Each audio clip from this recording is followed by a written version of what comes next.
if you could comment on how the crackdown on cross-checking might have affected things around the net this year, and if you think it's given the forwards a little bit more of an advantage, and from your team's defensive standpoint, it's kind of a two-part thing. I wonder if your defensemen may have actually benefited from that simply because they've always had to kind of rely more on technique and guile there as opposed to brutish, cross-checking guys in the back of the head like the Islanders did last year.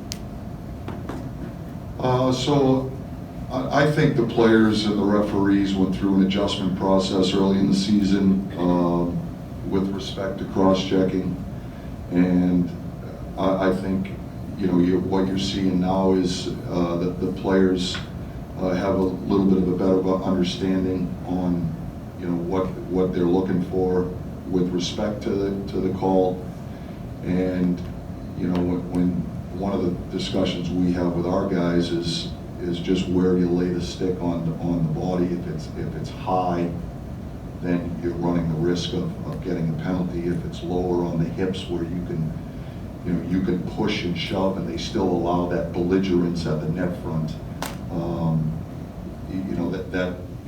That's a safer play, and so. But I think the league has adjusted to it.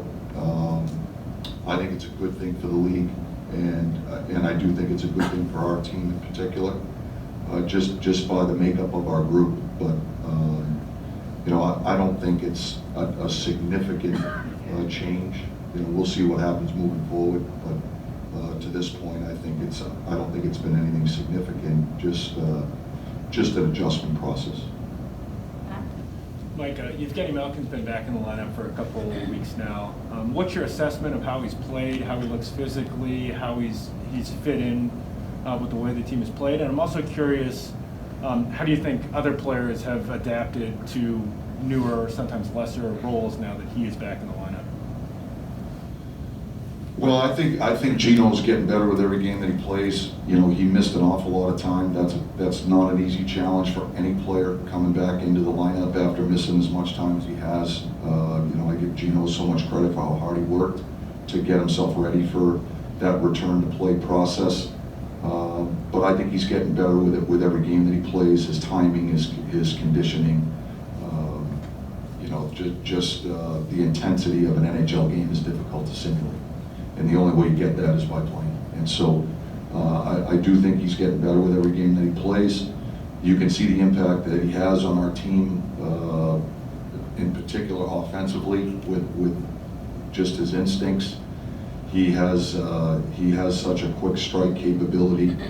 He's also brings his instinctive play, I think, brings a certain level of unpredictability to our offense on the power play. Even 5-on-5, where it's very difficult for our opponents to I think, game plan. We're continuing to work with Gino just with his play away from the puck in that balance between risk versus reward, and that's a conversation we have with a lot of our players on a consistent basis. But Gino in particular, because he's a playmaking guy, and he's really good at it, and so. Our coaching staff believes in not taking the stick out of our players' hands. We think that's what separates these guys from others. But we also have to have some calculation to the decisions we make, and that's an important aspect of our overall team game. So that's a conversation that I have a lot with Gino in particular, because he's such a great playmaker, and he has the puck on his stick as often as he does. But we really like where he's trending. We're certainly a much more difficult team to play against when he's in our lineup. I think he presents a particular challenge for our opponents, especially when we have Sid on one line and Gino on another.